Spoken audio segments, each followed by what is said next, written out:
Greetings, gastronomes. It's St. Paddy's Day. In honour of the Irish, got to have some stout. And I like Murphy's, which to my taste, Murphy's is smoother than Guinness. It tastes just a little bit smoother. They're both really good, but I do think Murphy's has just got the edge. Here's to Murphy's. Now, what meal symbolises the Irish more than any other? Answer: Irish stew. So today I'm going to make Irish stew, which is easy to make, and it used to be really cheap, but it ain't cheap anymore, folks. Not since the lamb mafia have taken over the country, it ain't cheap anymore. So, I put in, I've got 3 smallish, medium to small onions here. So you're supposed to have 2 large onions, but 3 mediums would be just fine.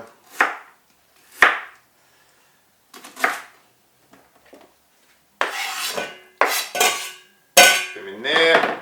All this stuff's going to stew down, so you don't have to be too anal about your dicing process.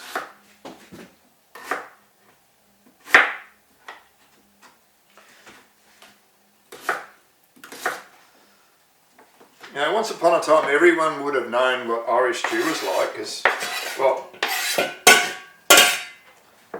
everyone in Australia would have known what Irish stew was like. Because so many Irish people in Australia, traditionally, before the 50s, when we had all the influx of people after the Second World War, before that, when Australia was very much populated by people from the British Isles and a sprinkling of people from Europe, and 1 or 2 from China. In those days, the culture's much more unified, so everyone knew what Irish stew was, because all the Irish people would make it all the time because it was cheap, because lamb was cheap. It's hard to believe now that lamb was once the cheapest food of all was lamb. Hard to believe. There you go.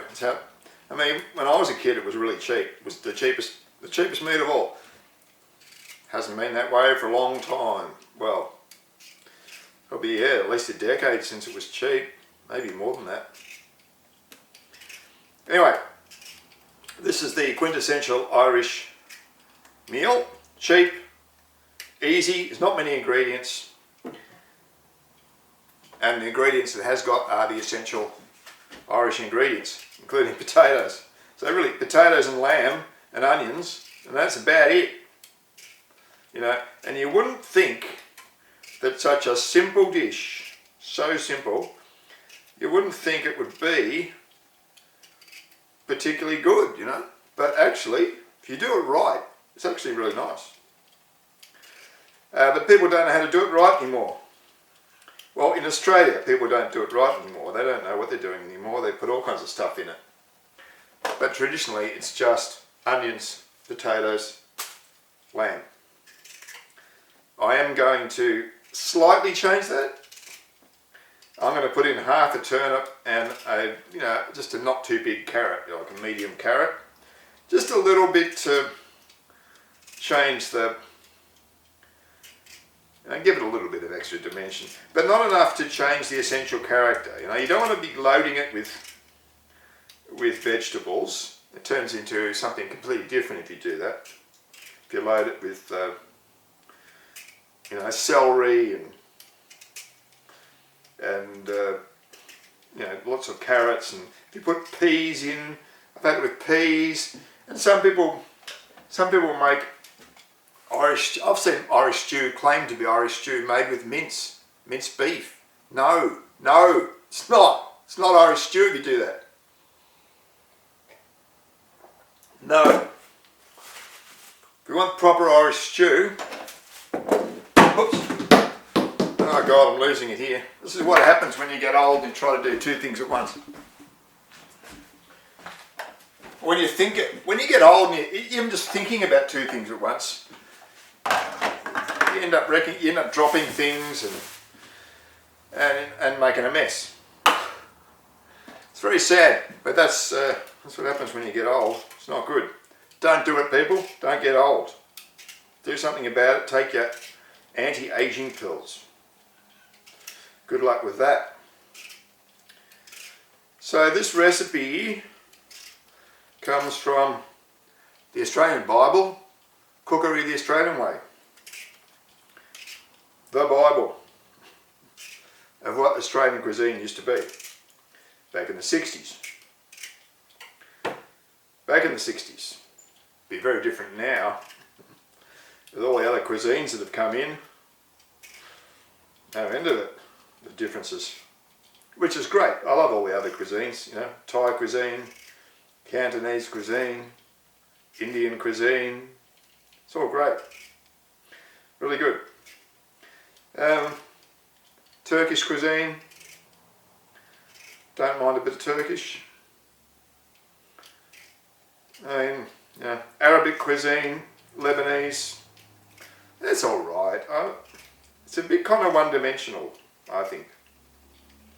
It's all very much about the meat, which is fine. It's fine. Don't mind a bit of meat, but you know, it's only so much kebabs you can take. So these are potatoes that I grew myself. I just dug them up yesterday. It's great to eat really fresh potatoes. For some reason they're just great when you just mashed potatoes straight out when you dig them straight up and mash them that day with plenty of butter and I like a bit of cheese. Just great, really good.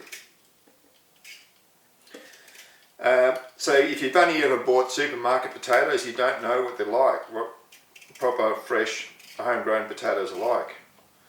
But they taste completely different. You know, they've got way more flavour than you'll get from supermarket potatoes. Right, that's potatoes peeled. So I've got about 500 grams of potatoes here. And I will just got to trim them a bit.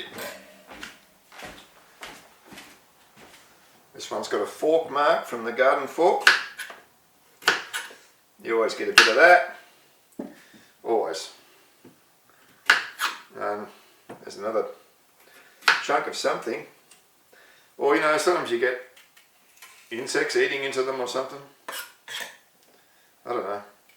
What the hell eats into potatoes when they're in the ground? I don't know, apart from fungus, which obviously happens. So we're just trimming off the dodgy bits.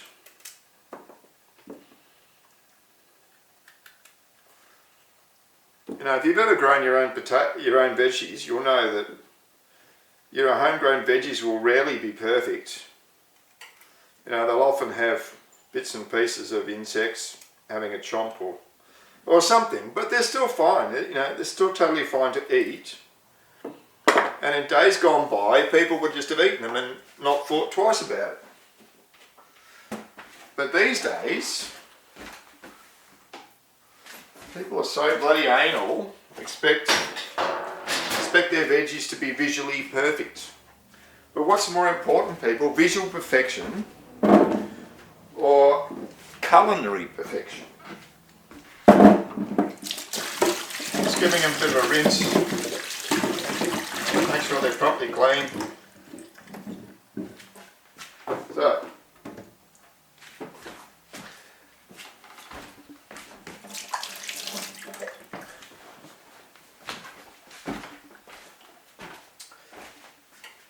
So the secret, I don't know if it's really a secret, but not everyone seems to know it these days.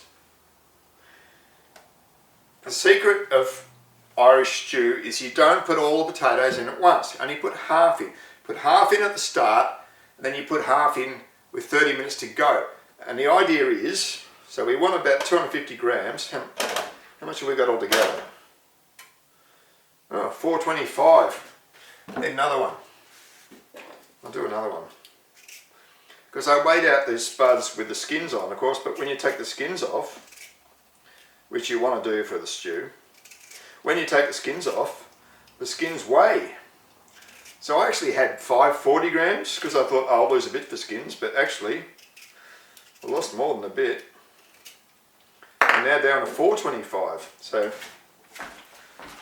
this one will bring it to 475. That'll do. That'll do, I think.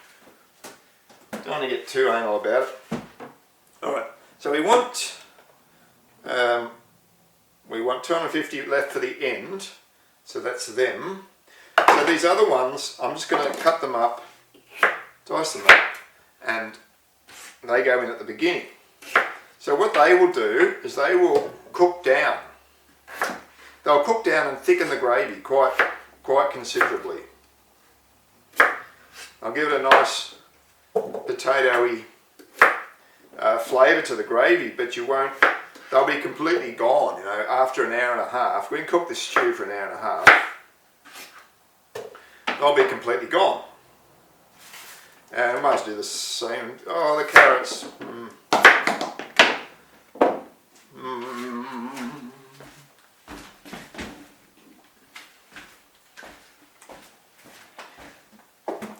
Might hang on to the carrot until the second half. The turnip, maybe the go is to let the turnip disintegrate as well. Maybe it is. So I'm just going to use a half a turnip. Those of you who aren't familiar with the taste of turnips, like once upon a time turnips were common vegetables, you know, and you could buy them absolutely everywhere. Everyone knew about turnips, and Australians ate turnips, but not anymore. I couldn't believe it. Went to Woolworths, no turnips. Went to Aldi, no turnips. No turnips, folks. Turnip is gone, out of fashion. And the reason is they don't have the greatest flavour, quite frankly. You know, it's not one of the better tasting vegetables, but it does have a specific flavour unique to itself, and they're easy to grow, which is why they used to be popular, turnips. They used to be very popular. So I'll put some turnips in, just a half a turnip. Like I say, you don't want too much. It's all about the lamb and the potatoes. So the turnips just there is a little bit of an extra thing, but not a lot. It's not supposed to be all about turnips. It's a little bit of something extra to break up the monotony of the lamb and potato. So there's about 800 grams of lamb here before I take the bones out. Which I'm going to do. So I mean you can make it with the bones in, which will give you, if you make it with the bones in, you'll get more flavour, but you'll get bones. So it's your call. If you want to keep the flavour and you don't mind your bones, then by all means, go for it. Cook it with the bones in, and that'll be a lot faster too. You just get there's a 4/4 chops. Get your 4/4 chops, and just throw them in, bones and all, right? Quick and easy, and you'll get a lot of flavour, but you will have all the bones. So I don't really want all the bones, and you don't want all the fat. You know, lamb is fatty, Lamb is fatty, we don't want the fat, so... I mean, if you do want the fat, go for your life. I'm not a great fan of the fat.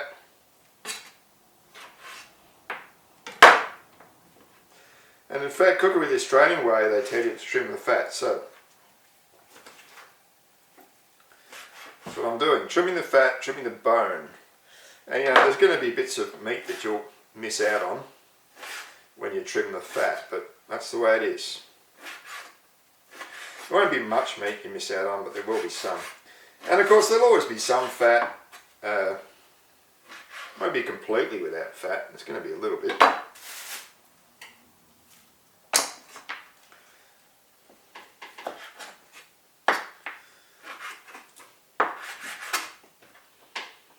And there's little bits of, there's little bits of meat along the edge of that rib there, but if you can get them out, good-o. I've got the big bone here. Don't know what that bone's called. I'm not a butcher. Guess they would know.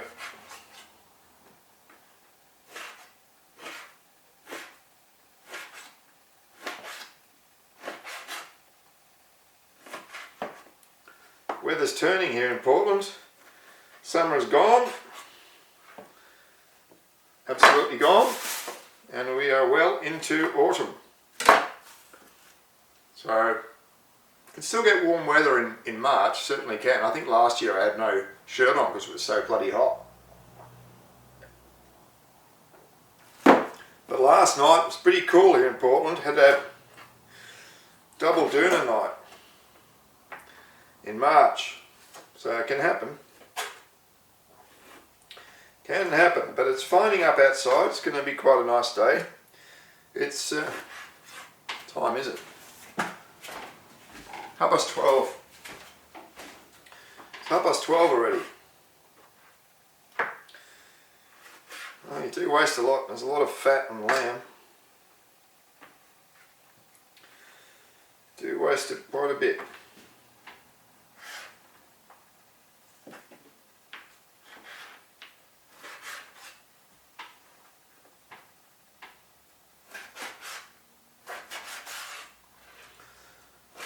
And you used to be able to buy diced lamb forequarter, and it used to be cheap, and it was great for making curries. Perfect thing for making curries, diced lamb forequarter, and you can't buy it. They usually don't have it at the supermarket. If you want to buy it, you've got to go to the butcher, and butchers aren't like they used to be. Where you'd walk in and those are the days when the beast, used to have the beast hanging on meat hooks, hanging off a rack, the back of the butcher shop. And if they needed something, if you asked for something and they didn't have it already cut up, they'd just go grab the beast, whatever it was, a sheep or a cow or something. They just go, grab it, cut the bit off they needed and give you what you wanted. That's the way it used to be. I remember that. That's really weird. That's in my lifetime, that's completely gone. You won't find any butcher like that now. And if you go to a butcher and you want something that's not a common thing, they just won't have it. And I go, oh, sorry mate, we haven't got it. We don't cut up our own beasts anymore. We just buy them in. We buy the bits in, already cut up. So butchery is not what it used to be, guys. Unless you find a place where they still actually butcher the beast, which there are still some places that do, but good luck finding them. Like if you're in Portland, you're not going to find them. Certainly not. Too bad, mate. That's what you want, tough luck. Like say, if you want to make haggis, you got no hope. Like in the old days, you could do it. You'd go and ask the butcher, give us the sheep's pluck. And they go, if you're sure you want it, you can have it. But now you go and ask for that and they go, no way, we don't have the carcass here. No way, we buy them in. They come in on a truck, you know, already cut up. We just get the bits we want. So bugger that. Right. So I wonder how much I'm actually putting in here, guys, because quite a bit of fat and bone got cut out there. Quite a bit. No. So I put that on. Hang on. Can't see what I'm doing. Put that on first, and then I put that on top, and then I tear it. So it's 0. Now I put the meat in.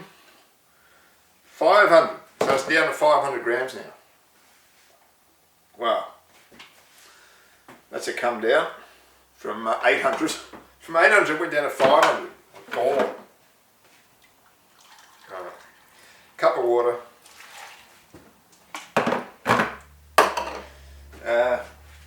Couple of salt spoons of salt. Pepper.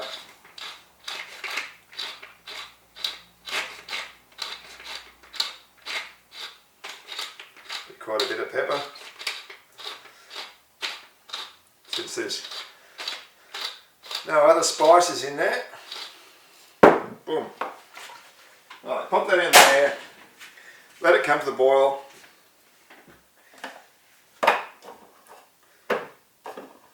Now these potatoes will get added later. The carrot will get added later. The turnip will not get added. We're done with the turnip. Guess I need a big spoon. There's a big spoon. Give it a bit of a stir.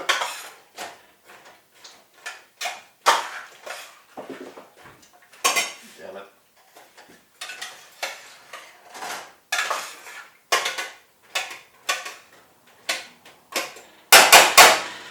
Right, got a lid. Can sit there and heat up. And what I'm going to do next is put these bones in a nice big bag, plastic bag, the fat and the bones, and I'm going to throw them out. The idea of not going to put them in the compost. You put them in the compost and you get rats, guaranteed, and mice. I've already got mice in the compost, I guess, but not rats. Not since I built my rat-proof compost. No more rats. Famous last words.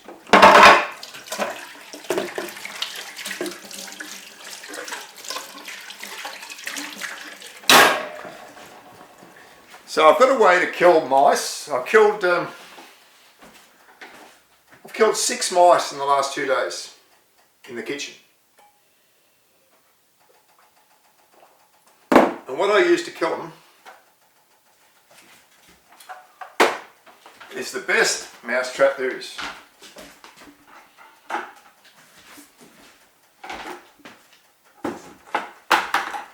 There it is, this thing. It's fantastic. The mice come along here, you make a ramp, piece of board. The mice come up, they're attracted to the peanut butter, they walk out, they think it's okay, and they get to there and they fall into the water and they drown. Boom. Then it resets and you catch the next mouse. And it resets and you catch the next mouse. And you can catch, you could catch 20 mice without even being awake, without having to be there. It's fantastic, really good. Give me a minute, I'll get my phone and I'll show you close up. Alright, I'll show you how it works close up. Hang on, I'll put it on the floor and do it. That'll be the go. It'll be easier for me on the floor. Alright, video. Alright, so there it is.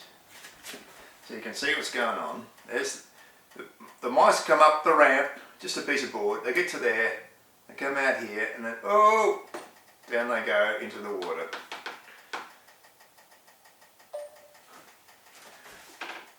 And they drown. Or if you like, if you're around and you happen to come past and they're still trying to swim, you can just pick them up and kill them yourself.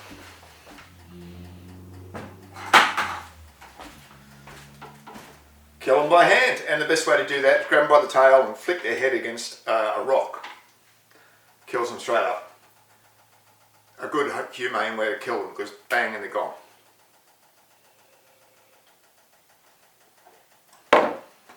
So, whoa, stop it. Over enthusiastic phone camera. So I'll just show you the stew.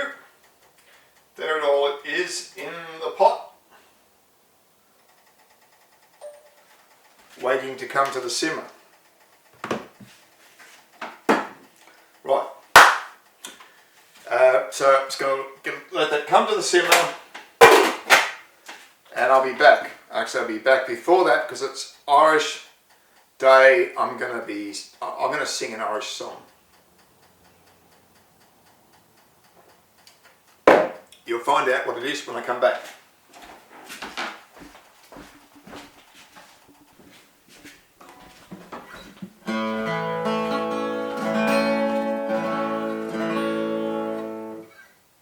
Alright people, I'm on to my second Murphy's. Ah, so good, so good. Now, all you lovers of Irish music, and who doesn't love Irish music? People who know Irish music know one thing. There's one group that stands above all the other Irish folk groups. You can have your High Kings, and you can have your Chieftains and your Clancy Brothers, you know, and all the others. But there's one group above them all, and that is the original Dubliners. Because they absolutely had it. They had it in spades, you know. They had the spirit, the Irish spirit. I don't think any of them were trained, classically trained or musically trained. They just grew up with the tradition. I don't even know if any of them could read music, quite likely not.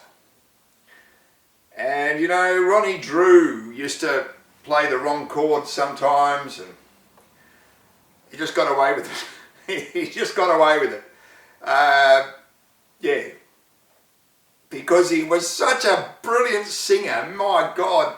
Ronnie Drew, what a singer. And then you had Luke Kelly, who was equally good. The two of them, right? The bass and the baritone. And they were both as good singers as you'd ever get. In fact, you could say they're the best Irish singers in the folk tradition virtually ever. I mean, I'm sure there's other people that you don't know about who maybe are just as good. But those two were just absolutely brilliant.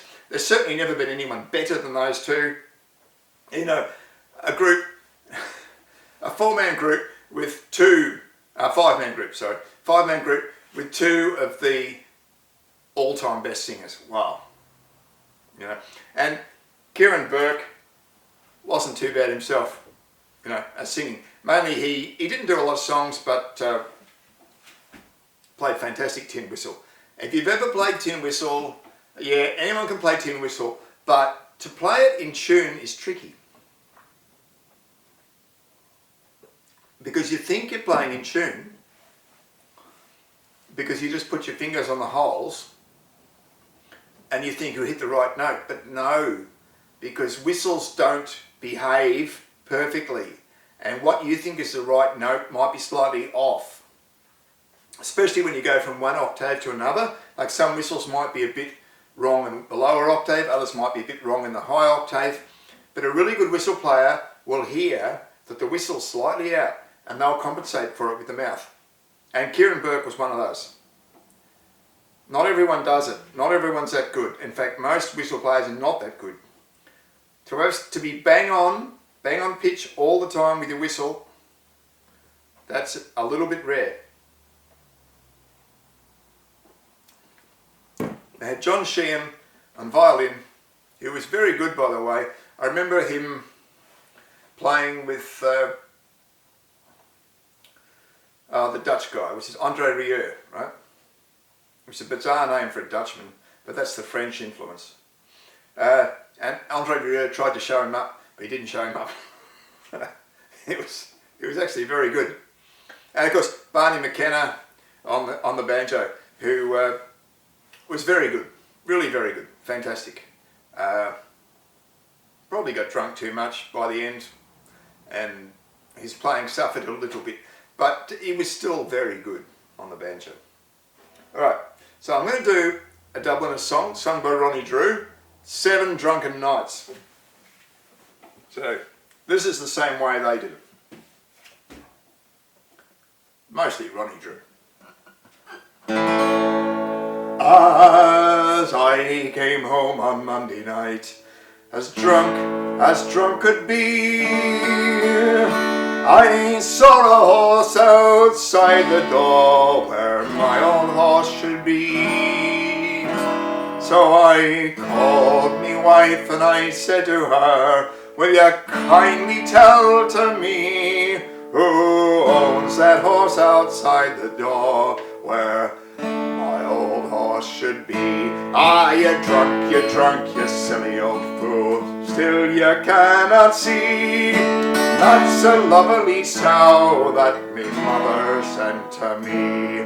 Oh well, it's many a day I travelled 100 miles or more, but a saddle on a sow sure I never saw before. And as I came home on Tuesday night, as drunk could be, I saw a coat behind the door where my old coat should be. So I called me wife and I said to her, would you kindly tell to me who owns that coat behind the door where my old coat should be? Ah, you're drunk, you silly old fool, still you cannot see that's a woolen blanket that me mother sent to me. Well, it's many a day I travelled 100 miles and more, but buttons on a blanket sure I never saw before.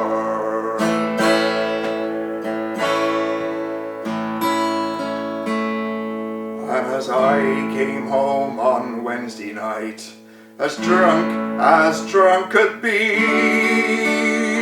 I saw a pipe upon the bed where my old pipe should be. So I called me wife and I said to her, will you kindly tell to me who owns that pipe upon the chair where my old pipe should be? Ah, you're drunk, you silly old fool, still you cannot see that's a lovely tin whistle that me mother sent to me. Well, it's many a day I travelled 100 miles or more, but tobacco and a tin whistle sure that I never saw before.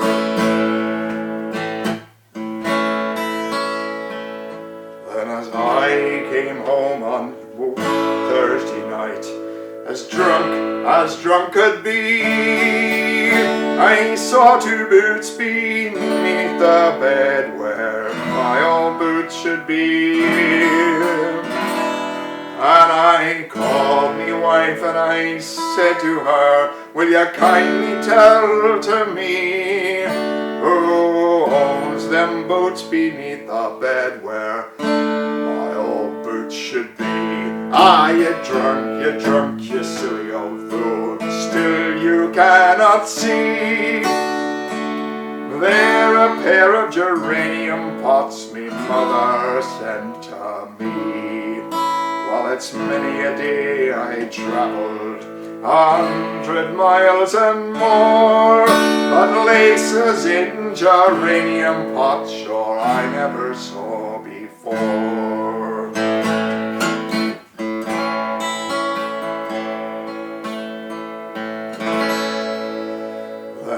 I came home on Friday night, as drunk could be. I saw a head upon the bed where my old head should be. So I called me wife and I said to her, will you kindly tell to me who owns that head upon the bed where my old head should be? Ah, you drunk, you silly old fool, and still you cannot see. Well, that's a baby boy that me mother sent to me. Well, it's many a day I travelled 100 miles or more, but a baby boy with his whiskers on, sure I never saw before.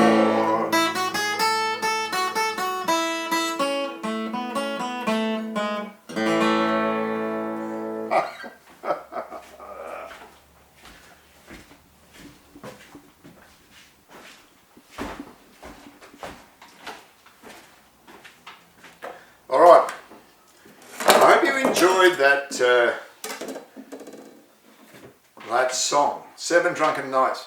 There's only 5 nights in that song, but there are 2 more, which gets progressively more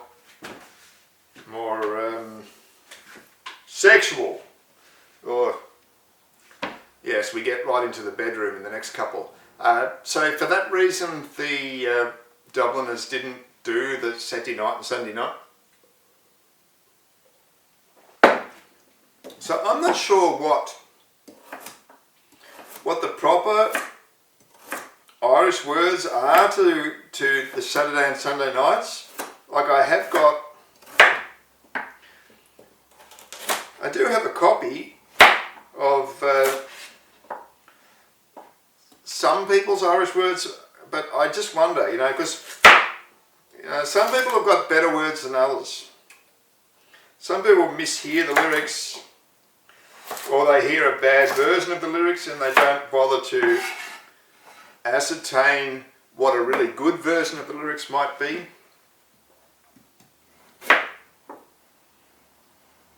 Yeah, this potato is sticking to this knife.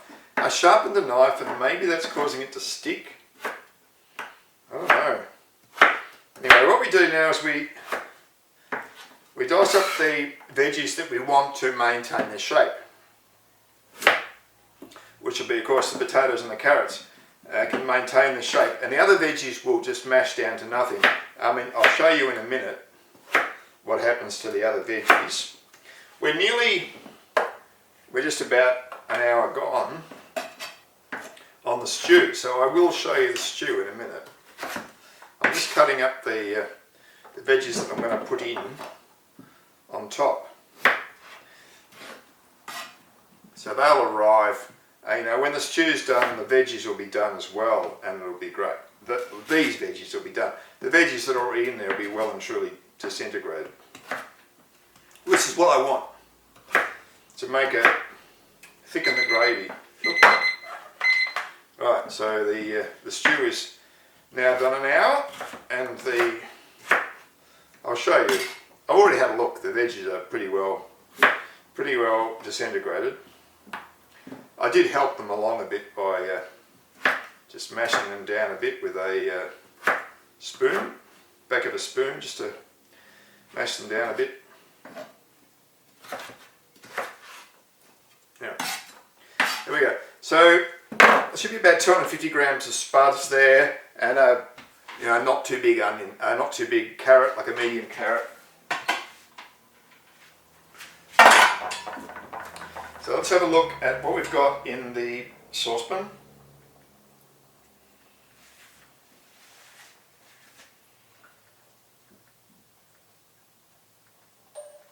Alright, you can see it bubbling away, and it's got the characteristic Irish stew greyness. So Irish stew is grey, and that's the way it's supposed to be. So don't be repelled by it. We throw in the other veggies. We stir them in, turn the heat up a bit just to get them, bring it up to temperature.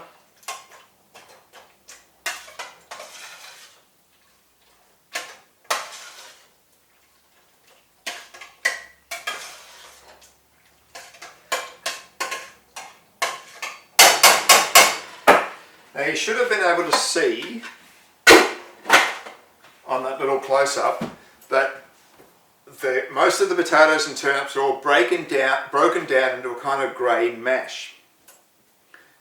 That's the core of Irish stew. That's what makes Irish stew.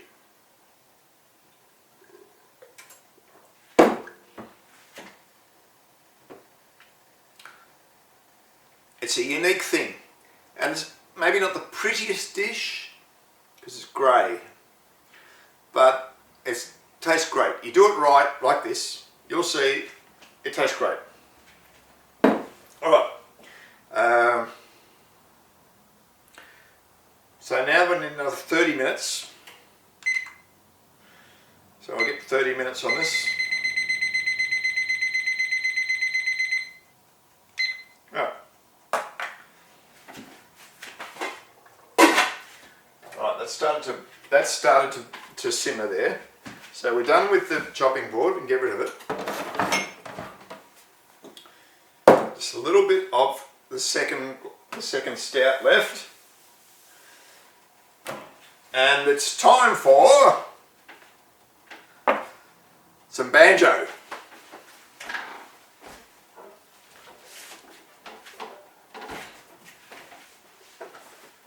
Irish music. You know, American folk music is very based on Irish and English and Scottish folk music, but the real folk music of America is not a patch on the real folk music of, say, Ireland or the folk music of Scotland. Or English folk music is definitely the weaker of the three. Oh, we got English, and then there's Welsh folk music as well, but it's all intertwined with hymns. It's a bit hard to distinguish one from the other. English is very good as well. Welsh is of course fantastic. Welsh write the best hymns. But anyway, if you want lively tunes, you can't go past the Irish or the Scottish. I mean, the Scottish is a bit underappreciated, I guess, in most of the world. Not in Scotland, but in most of the world aren't perhaps quite as aware of Scottish folk music as they are in Scotland.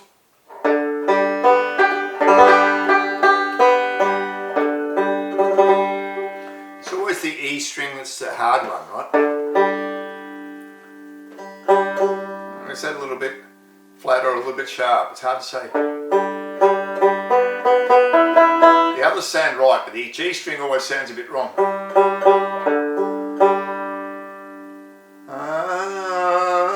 If you go lower, it'll be too flat. You go higher, it'll be too sharp. You can't win. And why is that? G string. G string should work in a G chord.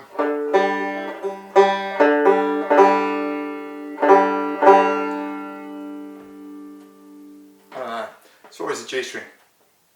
Alright, so set of reels. Over the moor to Maggie, I think it's Pigeon on the Gate, am I wrong? It's Pigeon on the Gate, I think, and the Banshee. I was going to talk about reels, right? So if you play Irish sessions like I do, and I've played Irish sessions in Ireland, which are great by the way, and it's a great tradition all over the world. You learn, hang on. I've got to turn down the banjo. I'll be back.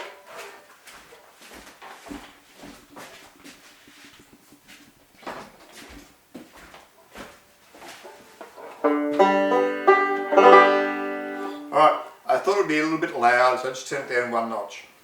Now, reels in Ireland. So Irish music in Ireland, Irish sessions are a great tradition, and if you're a muso, it's very hard to beat a good session.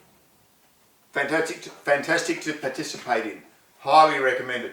But one thing they do is they tend to play their reels a little bit too fast, I believe. Not so much the jigs. Like if you play a jig too fast, it just doesn't work. So you can't really do it. But reels are different. You can play reels at any speed you like.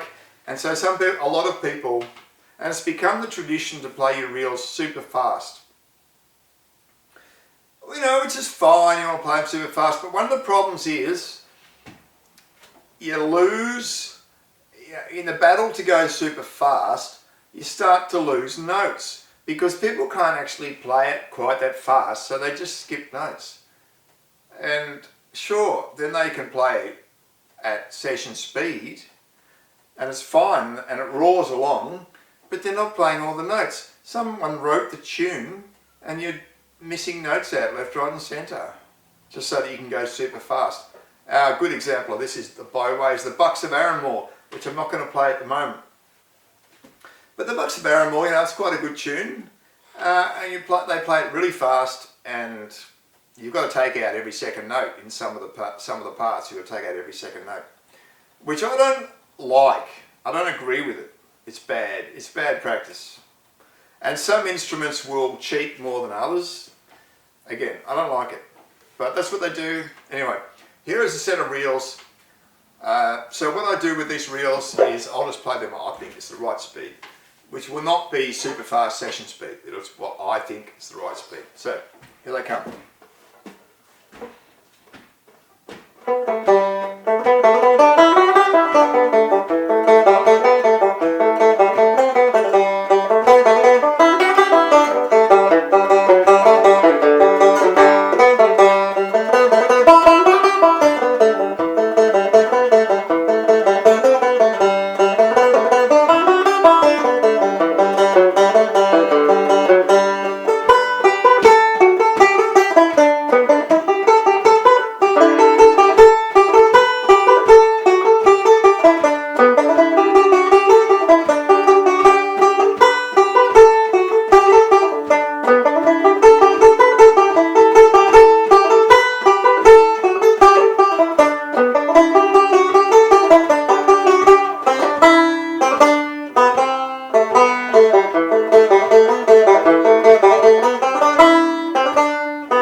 yes, I fucked up in the last run through the banshee. I fucked up, and that's what happens when you start thinking about something other than the music. You'll fuck it up.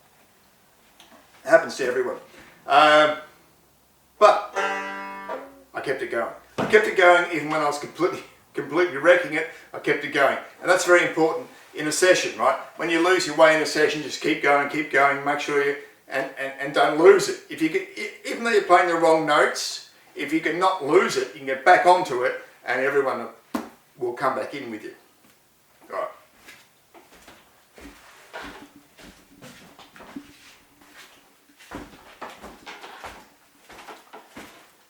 All right.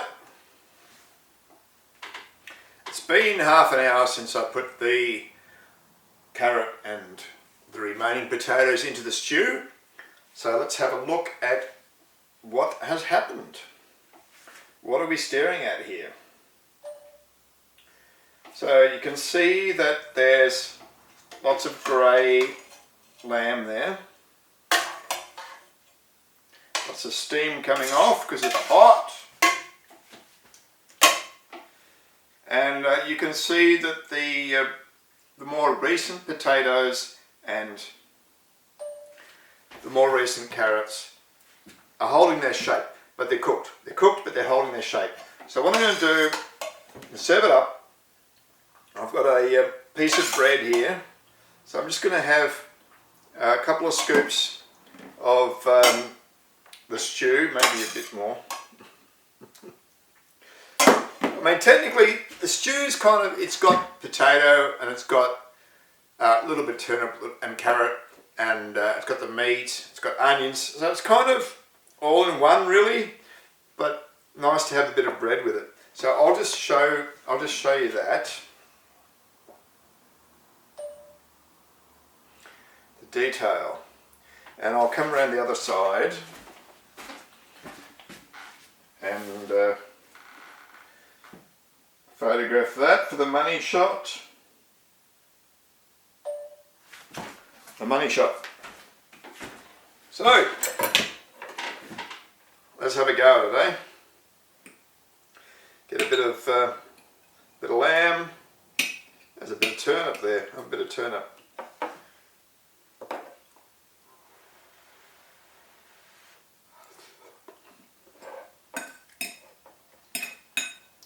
You know,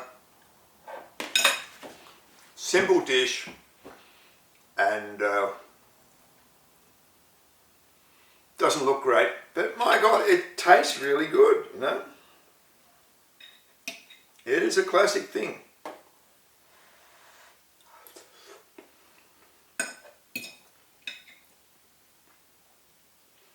Lamb and potatoes, and the turnip is cooked down, and you don't really taste it directly.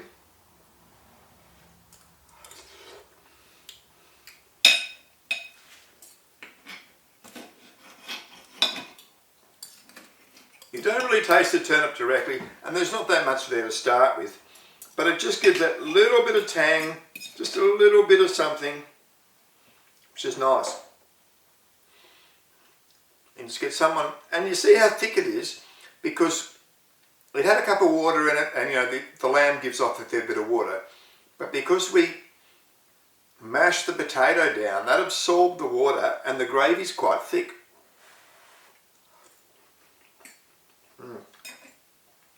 And just a little bit of toast with it, you know, or bread, fresh bread or toast, which will sop up the gravy.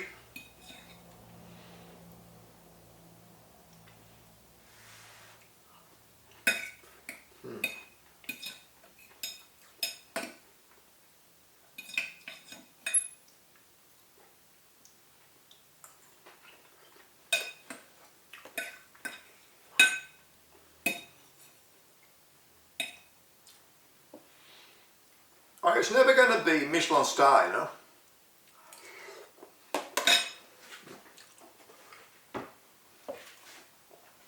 But it's not meant to be.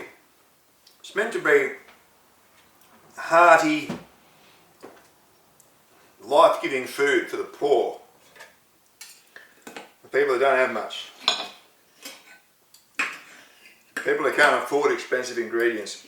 Back in the days when sheep were cheap, you could always get a sheep. You always get a forequarter, which is, you know, a cheap cut. More expensive cut would be the hind quarter, which you use for roasts. You know, roast lamb, fantastic. Leg of lamb now.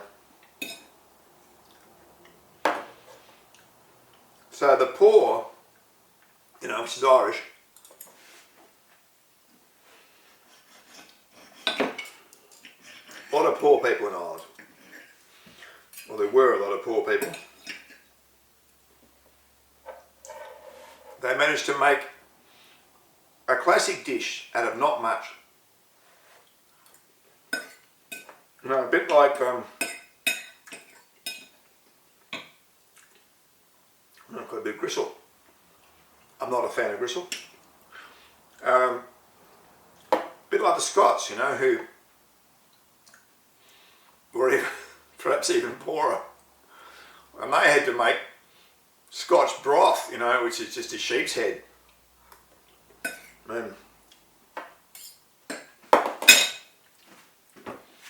Sheep's head with onions and barley. That's poor. That's really poor. But they did it. They survived. Good on them. So,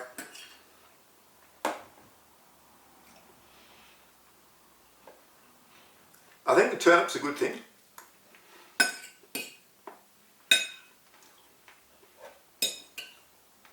Could even consider putting the whole turnip in. Consider.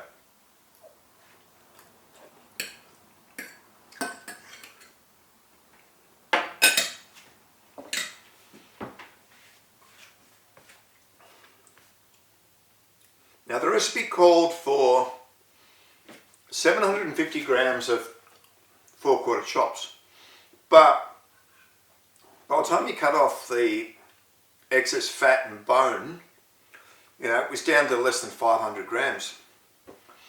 So maybe a little bit more lamb to start with, I think.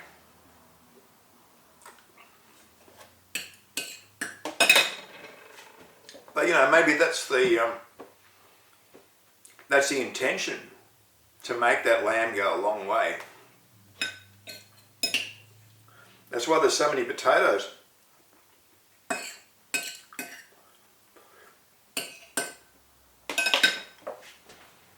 I think the potato to lamb ratio is a little bit skewed in favour of the potatoes. But you know, that may well have been the intention, because potatoes are free, basically. They would have been free, because everyone had potatoes growing in their garden, right? And lamb would have been cheap, but not free. So there's a lot of potato in this dish. A lot. That's fine, you know, potato's good. I like potatoes. That's why I grow them. I grow them because I like them.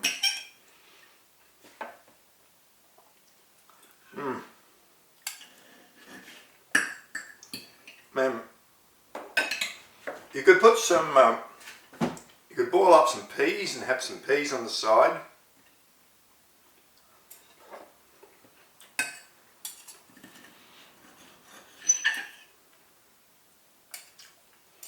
I think a bit of bread or toast is good.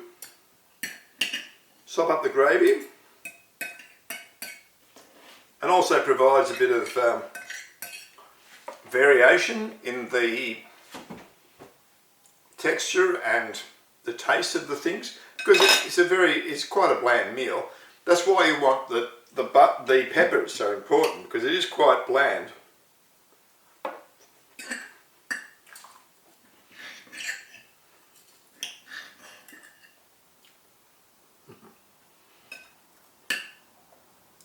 And you know, everyone had bread. Or did they? Or did they?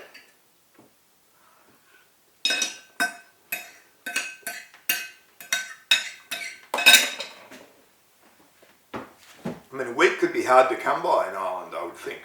In the old days, wheat could have been quite hard to come by.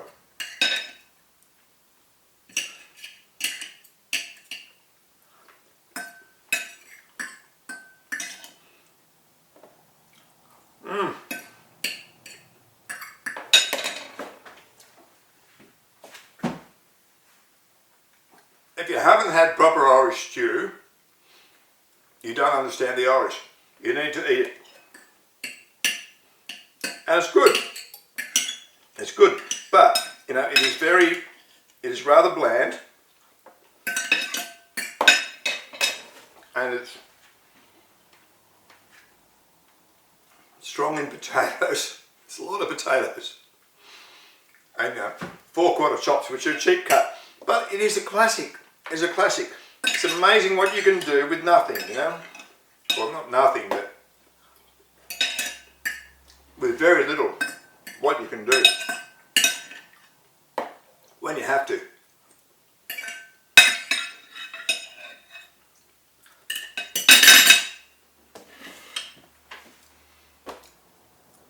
Classic. It's tasty. It's tasty, but it's not Michelin star tasty. It's peasant tasty. Filling food. They keep you going. Cost you bugger all. Easy to make. So, happy St. Patrick's Day, everybody, wherever you are. Slanch.